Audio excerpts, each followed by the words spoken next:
Salut à tous, on se retrouve aujourd'hui pour faire mon budget du mois de mai.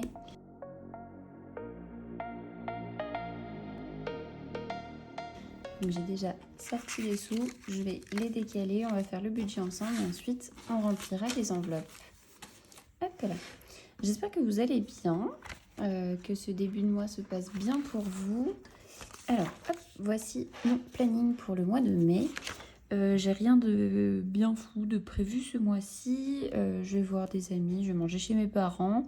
Il y a la fête des mères qui est prévue et le 30 mai, il y a une course pour Imagine for Margot, donc mon association dont je vous mets le lien en barre d'infos. Et c'est une course pour les entreprises en fait. Donc il y a la course pour tous les participants qui se fait fin septembre. Mais voilà, le dernier jour de juin, il y a une course pour les entreprises qui se fait au niveau de la Défense. Donc voilà, donc comme j'habite en Île-de-France, on fait partie des volontaires. Maintenant, ils nous contactent régulièrement quand il y a des événements comme ça pour nous proposer de venir participer. Donc voilà, donc avec mes parents, on va aller participer à l'organisation de cette course. On va faire ensemble mon budget. Alors, hop, voilà. Je me décale toujours un peu parce que je ne sais pas pourquoi j'ai toujours écrit comme ça de travers. À l'école, c'était pareil. J'ai toujours écrit de travers. Je me sens plus à l'aise. Alors, ce mois-ci, j'ai un salaire de 3651 euros. Non, 3645,30 euros. Avec du coup le virement de 6 euros de mes parents. Et ça me fait un total donc de 3651,30 euros. Alors, c'est un gros salaire en effet, c'est pas le même salaire que tous les mois. C'est tout simplement parce que il y a 2 mois, j'ai fait 2 nuits en heures sup, sachant que je travaille moi en 12 heures, donc ça fait 24 heures d'heures sup, que j'ai un contrat qui fait que mes heures sup sont majorées à hauteur de 50% sur 20 heures. Donc là, en gros, j'ai 20 heures sur 24 heures qui ont été majorées à 50%. Donc ça me rajoute à peu près 1100 euros d'heures sup. Voilà ce qui explique ce salaire. Je rappelle, je suis infirmière, je travaille à la PHP. Voilà. Donc voilà pour mon revenu du mois de mai. Au niveau de mes charges fixes, il n'y a strictement rien qui a changé ce mois-ci. Du coup, ça fait exactement la même somme que le mois dernier. C'est-à-dire donc 1128,80 €. À savoir que le mois prochain, normalement, il me semble, j'ai mes charges qui vont changer parce que j'ai mon contrat SFR qui va augmenter vu que j'avais un contrat à prix réduit sur les 6 premiers mois du contrat. Donc voilà, au niveau de mon reste à vivre, du coup, je suis à 3651,30 moins 1128,80 et ça me fait un total de... Hop, je l'ai noté déjà, mais je vais quand même refaire le calcul avec vous au cas où. Moins du coup 1128,80. Donc ça me fait 2522,50 €. Voilà, ce qui du coup est une très belle somme, bien entendu. Hop là. Donc voilà, donc avec tous ces sous, je ne vais pas changer grand-chose au final au niveau de mes charges variables. Je vais juste me faire plaisir sur le shopping, vous allez voir. Donc activité, j'ai mes 50 € de tous les mois. Alimentation, 50 € en espèces, 250 € sur le compte. Cadeau, je mets rien à ce niveau-là parce que je vais tout garder en fait sur mon compte et je vais le mettre dans la partie épargne. Du coup, juste après. Divers, 50 € en espèces. Essence, toujours mes 150 € sur le compte. Pharmacie, ce mois-ci, j'ai prévu 20 € en espèces. Restaurant, j'ai mis 50 €, sachant que j'ai toujours des sous sur mon compte ticket resto. Donc je vais peut-être même pas m'en servir. Et shopping, du coup, ce mois-ci, je me mets 130 €. Voilà, j'ai une paye plus importante. J'ai aussi le droit de me faire plaisir. J'ai envie de m'acheter notamment une nouvelle paire de chaussures. Donc voilà, j'ai fait exprès d'augmenter le budget. Et donc ça, normalement, donc 50 plus 50 plus 50 plus 20 plus 50 plus 130, je suis à 350 € en espèces. Et du coup, 250 plus 150, 400 € sur le compte. Ce qui me fait 750 €. Je vérifie. Oui, c'est bien ça. Toujours vérifier au cas où. Donc voilà pour mes charges variables. En ce qui concerne mes épargnes. Alors, hop, j'ai mon anti-sèche à côté. Je me la garde. J'ai prévu du coup des beaux budgets. Vu que j'ai ce qu'il faut, je peux me permettre de faire des grosses enveloppes, on va dire, ce mois-ci. Donc en cadeau, vu que c'est la fête des mères, que le mois d'après, il y a la fête des pères, plus l'anniversaire de mon père, je me suis dit autant mettre l'enveloppe avec un beau budget dès ce mois-ci et en profiter pour pouvoir faire mes cadeaux un peu à l'avance.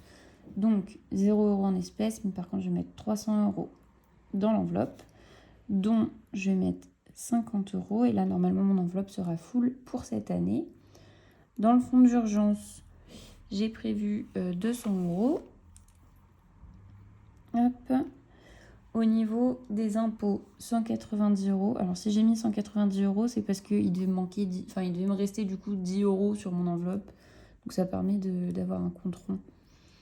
Noël, j'ai prévu 60 €. Cette enveloppe-là, je pense que je vais la booster avec ma paye du mois prochain. Maison, 100 € en espèces. Santé, j'ai rien prévu du coup en épargne. Vacances, c'est là que je mets le plus parce que je vais avoir du coup le van pour l'Australie à réserver. Et en plus de ça, je vais faire des vacances avec mes copines au mois de juin. Donc on va peut-être voir pour réserver quelque chose. On ne sait pas encore. Dans tous les cas, on sait qu'on a des dates communes. Dans tous les cas, on se voit. Après, qu'est-ce qu'on fait? On verra bien. Donc voilà, donc vacances, hop, 800 €.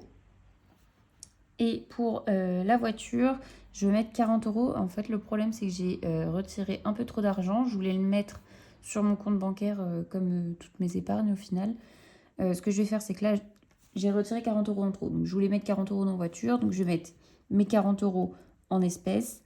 Et le mois prochain, en fait, je retirerai cette espèce-là. Je le remplacerai par des faux billets. Ça me fera 40 € en moins à retirer en espèces pour remplir mes enveloppes. Donc, voilà, je ferai au final... le calcul final, la point, on va dire, le mois prochain.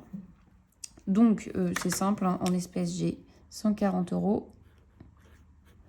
Et sur mon compte, du coup, ça me fait 300 plus 50, plus 200, plus 190, plus 60, plus 800. Et ça me fait, du coup, 1600 €. Donc ça fait un total de 1740 €. Voilà. Donc ça, c'est mon budget prévisionnel. Au niveau du récapitulatif, du coup, donc les revenus, on a dit qu'on était à 3 651,30 €. Non, ça, je ne l'écris pas comme ça. Je l'écris comme ça.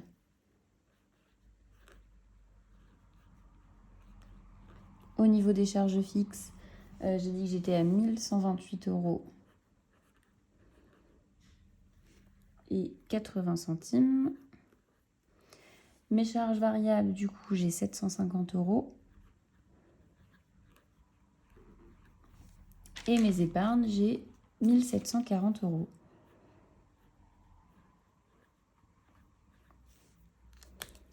Et on va voir tout de suite ce qu'il me reste sur mon compte. Oui, vous voyez bien. Donc, 3651,30 moins 1128,80 moins 750 moins 1740. Et ça veut dire qu'il me reste 32,50 € sur le compte.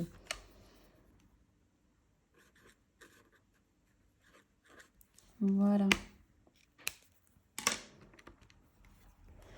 Hop, au niveau de l'espèce à retirer, du coup, j'avais en tout donc 350 plus 140. Donc ça me fait 490.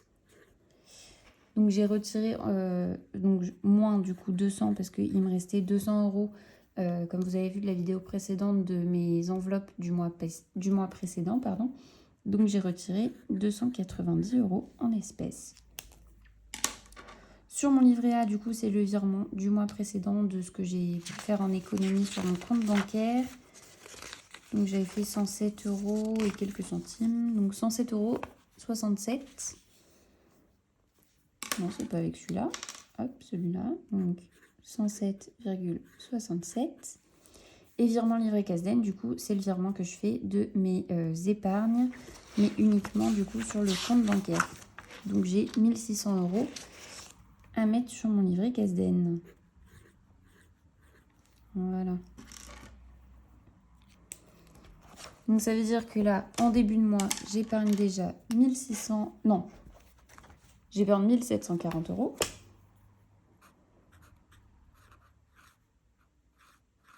Et on verra du coup les 2 économies qu'il me restera en plus, que ce soit dans les enveloppes ou sur mon compte bancaire à la fin du mois. Hop là, voilà. Donc maintenant qu'on a ça, on va pouvoir remplir mes enveloppes. Donc j'ai, comme je vous disais dès le début, retiré mes sous. J'ai quand même 5 billets de 50 €, donc ça c'est pas très pratique, mais bon, vu que j'ai des grosses sommes, ça devrait passer. On va commencer avec mon budget du mois, mes enveloppes classiques. Donc, je vais me servir de ça avec mon classeur, ça passe. Donc, l'enveloppe activité, je vais mettre un billet de 50. Voilà. Pour le moment, en activité, si j'ai un... Mais il faudrait que, idéalement, j'aille au parc Astérix. Donc, je pense que j'irai gratter dans cette enveloppe-là. Pour payer ma place, sachant que j'ai des tarifs avec mon CE. Donc voilà, on va voir combien ça coûte. Alimentation, 50 € aussi. Hop, je mets le billet de 50 directement. Cadeau, du coup, on a dit qu'on mettait rien. Divers, 50 €, mais là-dedans, j'aime bien mettre des billets de 10, 3, 4, 5. J'espère que j'aurai assez de billets de 10. On verra, sinon je ferai un échange avec un billet de 20. Hein. Pas le choix. Pharmacie, on a dit 20 €. Je remplis mes trackers hors vidéo, parce que là, quand il y a autant de trackers, franchement, c'est une perte de temps, je trouve, en vidéo. Restaurant, 50 €. Hop là. Voilà. Et shopping, 130. Donc 100, 20 et 30.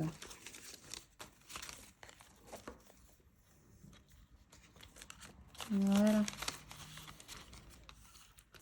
Donc ça, c'est mon classeur avec mes enveloppes du mois, de mes charges variables du coup. Je passe ensuite au classeur avec mes enveloppes épargne. Donc là, je vais sortir mes faux billets. Vous avez l'habitude de les voir maintenant. Hop, voilà.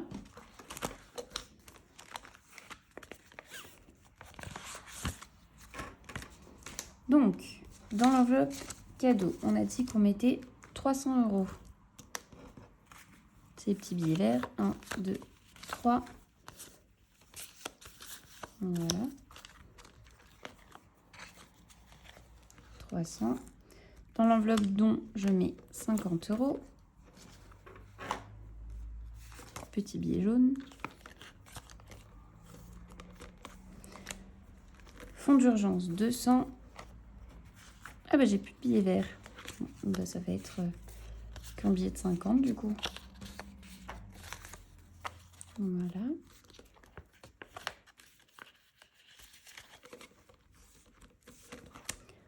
Pour les impôts, je mets 190. Alors, en fait, c'est ça. J'avais du coup un billet de 10 qui traînait. Donc 50, 100, 150. Et du coup, bah, je vais retirer le billet de 10, 200. Tout simplement. Ouais. Et du coup, là, ça me fait les 200. Donc, je rajoute 190 dedans, hein, bien entendu. Noël, je rajoute 60 €. Donc, un billet de 50, un billet de 10.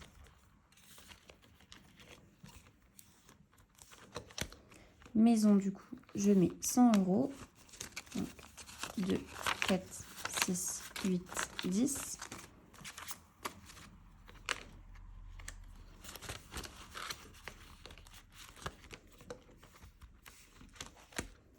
Santé, je ne mets rien. Vacances, je rajoute 800. Alors, ce que je vais faire, 800 moins 200, ça fait 1000. Et je me mets un billet de 1000. Voilà. Ce sera plus simple. Et voiture, du coup, je vais mettre donc mes 40 € qu'il me reste en billets. Et du coup, le mois prochain, ce que je ferai, c'est que je me mettrai mes deux billets de 20 comme ça, donc pour représenter les 40 €. Et je retirerai cet argent-là. Ça me fera 40 € en moins à retirer. Voilà. Téléphone, du coup, je ne m'en sers toujours pas. Je pense que je commencerai à la remplir à partir de l'année prochaine. Mon téléphone, il aura 1 an. Faut quand même lui laisser le temps de vivre hein, à un moment donné. Donc voilà pour mon budget du mois de mai. Dites-moi vous comment vous vous organisez pour votre budget. Voilà, savoir est-ce que vous avez des imprévus qui tombent. Est-ce qu'au final votre budget est plutôt bien rodé. Est-ce que vous avez ce qu'il faut pour tout payer, pour vous faire plaisir aussi un peu. Voilà, je vous souhaite un très bon mois. Amusez-vous bien, profitez quand même parce qu'il y a pas mal de jours fériés. Donc pour ceux qui ne sont pas comme moi à travailler les jours fériés, profitez-en. Reposez-vous, sortez, amusez-vous. Voilà, je vous souhaite un très bon mois de mai. Et on croise les doigts pour que le soleil arrive. Voilà, à très bientôt.